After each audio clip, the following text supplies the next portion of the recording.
In this video, I'm going to walk you through how to use Yahoo Calendar in a simple and effective way.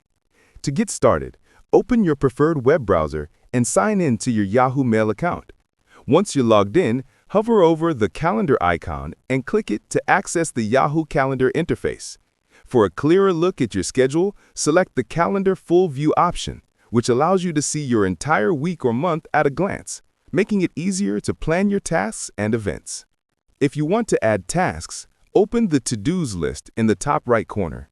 Type in the task details, enable the due date toggle, and choose the priority level from the drop-down menu. For additional notes or important information, use the description box. After entering everything, make sure to click Save to store your task. For larger commitments such as meetings, events, or appointments, click on the New Event button, or simply select the date directly in the calendar. Enter the event name, date, time, and location. You can also set reminders to help you stay on track and avoid missing important activities. When you're done filling out the details, hit Save to finalize your event. And that's it.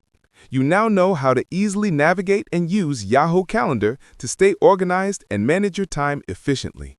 If you found this guide helpful, don't forget to like the video and subscribe for more tutorials. Thanks for watching, and I'll see you in the next one. Allah Hafiz.